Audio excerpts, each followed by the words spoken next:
जय सोमनाथ महादेव, जय हनुमान दादा, जय बजरंगबली, जय માં અન્નપૂર્ણા। આજે આનંદમાં રહેતા રહેતા બનાવીએ એક ગ્લાસ મસ્તીનું એક શાક બનાવીએ કે જૂના જમાનામાં આપણે વરામાં બનાવતા શાક। આપણે પ્રસંગોપાત્ર શાક તો એ 100% હોય ને હોય જ। તો વિડીયો સ્કીપ ન કરતા પૂરો જોજો।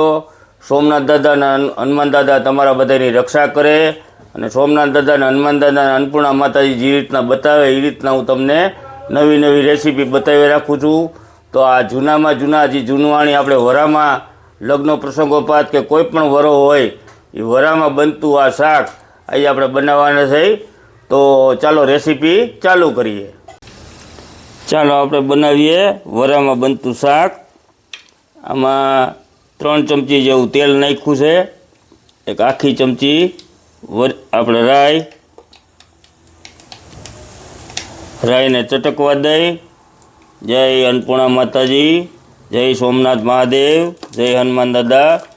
કોઈ વિઘ્ન ના આવવા દેતા। મસ્ત બનાવજો આ ગ્લાસ વરાનું શાક। રાઈ ચટકી ગઈ, હવે જીરું એ એક આખી ચમચી, પછી લીમડાના પાન ના આવી રીતના આ મરચાંના 2 ફાડા કરી નાખ્યા છે। આખા મરચાંના 2 ફાડા કરી નાખ્યા છે। સ્પેશિયલ આપણે જૂના જમાનામાં જે વરામાં બનતું ને શાક એ રીતના શાક બનાવીએ છીએ। હવે નાખી દેવાના આ બટાટા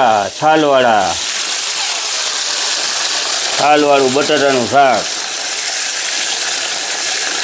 અને તેલમાં આ રીતના પકવવાના છે। એ તેલમાં જ પકવવાના ને થોડીક વાર। બટેટાનું છાલવાળું શાક જે આપણે વરામાં વર્ષોથી બનતું જૂના જમાનામાં। પહેલાં થોડુંક મીઠું નાખી દઈ, થોડુંક આમ તો જાજુ નહીં, ને થોડીક વાર ઢાંકણું ઢાંકી દઈ અને એને પાકવા દઈ। ચાલો જોઈ લઈ। વાહ, હવે આમાં નાખી દેવાનું માથે આદુ મરચાં લસણની એક ચમચી, અને આ 4 બટાટા હતા એને અમે 5 પાણીએ ધોઈ નાખ્યા છે સારી રીતના। એ 5 પાણીએ ધોઈ નાખ્યા છે અને 4 બટાટા હતા આખા। એના અવડાવડા તમારે જેવડા નાના મોટા કટકા કરવા હોય એવડા કરવાના। આદુ મરચાં લસણને સારી રીતના જરાક પાકવા દઈ તેલમાં, અને એને પાછા ઢાંકણું ઢાંકી દઈ। વાહ, મસ્ત! તો તેલમાં કેટલા મસ્ત સતલાય। જેટલું તેલમાં સાતળીએ ને આ જૂના જમાનામાં આપણે આવી રીતના બનાવતા। અને બટાટાના છાલમાંય ગુણ ઝાઝા હોય હો। તમને એમ થઈ જાય કે છાલમાં ગુણ ન હોય, પણ બટાટાના છાલમાં ગુણ ઝાઝા હોય। હવે આમાં નાખી દે હું આ 3 ટમેટાં। આ આપણે જે જૂનવાણી રીતે બનાવતા ને એ રીતના આપણે બનાવીએ છીએ શાક। ટમેટાને આવી રીતના પકાવું છું થોડાક, 15-20% જેવા બટાટા તેલમાં જ સાતળી નાખવાના। પહેલાં આપણે જે કંદોઈ બનાવતા રસોડામાં વરામાં એ આવી રીતના બનાવતા। એ કંદોઈ આપણે પહેલાં જૂના।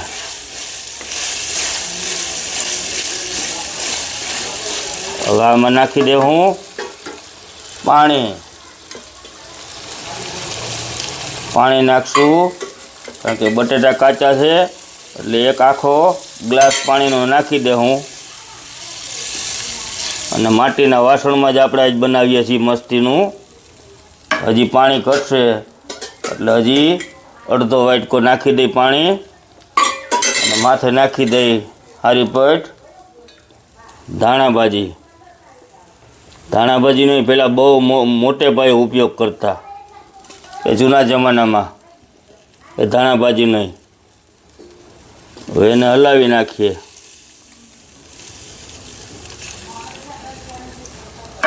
હવે એને પાછું ઢાંકી દઈ 5 મિનિટ પૂરતું ઢાંકીએ. ચાલો જોઈ લઈ. વાહ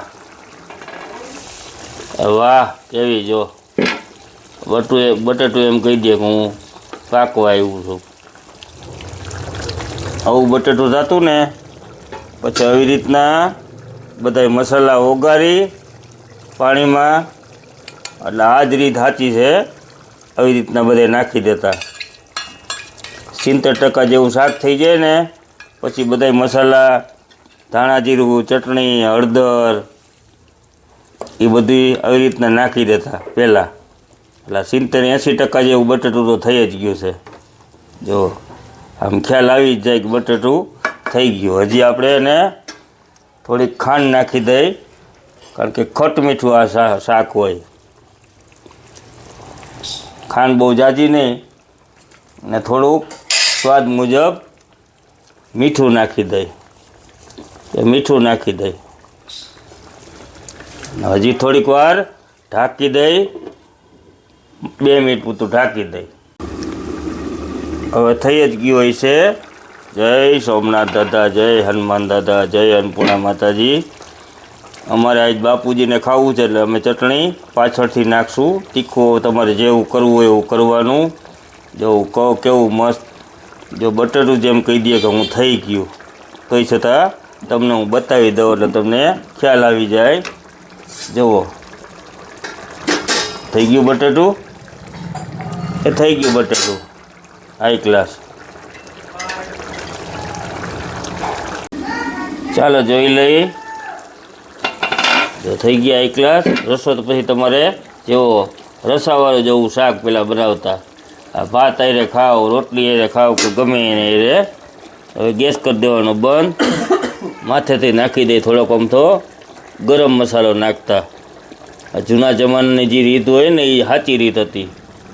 મસાલા મોટા મોટા શેફ પણ છે ને એ મસાલા પાણીમાં ટૂંકમાં ઘોરીને પછી જ નાખે. તો એવી રીતના જ મસાલા નાખવાના અને માથેથી નાખી દઈ. પાછી ધાણા ભાજી. ગેસ આપણે બંધ કરી દીધો છે. માટીનું વાસણ છે એટલે ઘડીકમાં ઠરે નહીં. જા તીખું તમારે કરવું એવું કરવાનું.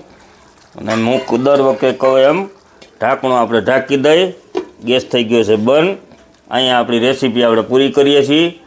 તો અમારી આ રેસીપી તમને સારી લાગી હોય તો અમારી ચેનલ લાઇક કરજો, શેર કરજો, સબસ્ક્રાઈબ કરજો, ફોલો કરજો, બેલ આઇકન દબાવી દેજો અને કોમેન્ટ કરજો. અને આવજો. Bye bye, good bye. Somnath દાદા અને હનુમાન દાદા તમારે બધાની રક્ષા કરે. Lots of love.